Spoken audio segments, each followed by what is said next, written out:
కానీ దేవుని యొక్క కన్నులు ఎక్కడ ఉంటాయంట? ప్రతి స్థలము మీద ఉంటాయంట. దేవుని కన్నులు ఎక్కడ ఉంటాయంట? ఎక్కడ ఉంటాయి దేవుని కన్నులు? ప్రతి స్థలము మీద, ప్రతి వ్యక్తి మీద ఉంటాయి. మనం చేసే పని, మనం చేసే ఉద్యోగం, మనం చేసే బిజినెస్, మనం చేసే చెడు పనులు, అవన్నీ కూడా మినిట్ ప్రతిది కూడా దేవుడు పరిశీలనలో చూస్తూ ఉంటాడు. దేవుడు కూడా మరి అందుకనే వాక్యం ఏం చెప్తుందంటే యథార్థముగా మనము ప్రవర్తించాలి.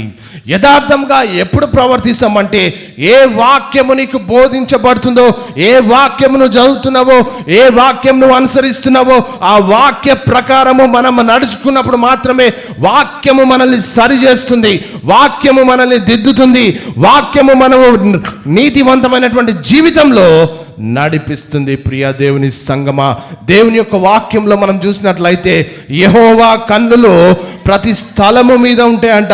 మనం ఏ స్థలం మీద నిలబడి ఏం చేస్తున్నామో దేవుడు చూస్తాడు, ఎక్కడ నిలబడి ఏం ప్రవర్తిస్తున్నామో దేవుడు చూస్తాడు, ఏ చెడు పనులు చేస్తున్నా దేవుడు ప్రతిది కూడా గమనిస్తూ ఉంటాడు. అవి అంట చెడ్డవారిని మంచివారిని అవి చూస్తున్నాయంట.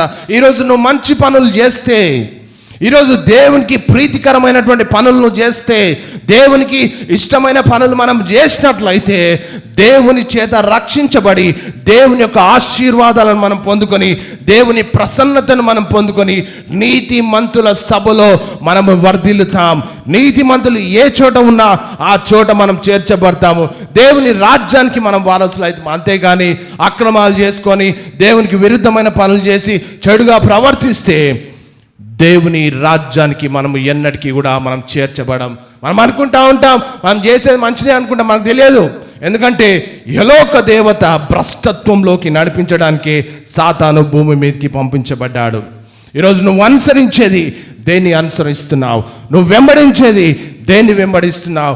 ఎక్కడికి మనం ప్రయాణం అంతా కూడా మనం చేసే పనులన్నీ కూడా ఏం చేస్తూ ఉంటున్నాయి? వాక్యం చెప్తుంది ఏంటంటే ప్రకటన గ్రంథంలో మనం చూసినట్లయితే 22వ అధ్యాయం 11వ వచనం నుంచి మనం చదివితే అక్కడ స్పష్టంగా రాయబడి ఉన్నటువంటి మాటను మనం చూస్తే, క్షుణ్ణంగా పరిశీలన చేస్తే, అన్యాయము చేయువాడు ఇంకను అన్యాయం చేయాలి. ఎవరు అన్యాయస్తులు? ఎవరు నీతిమంతులు? ఎవరు యథార్థవంతులు? ఎవరు దేవుని కొరకు బ్రతికేవారు? దేవుని వాక్యం చెప్తుంది ఏంటంటే తప్పు చేసేవాడు కూడా నేను కరెక్టే చేస్తున్నా అనుకునే రోజులు ఇవి.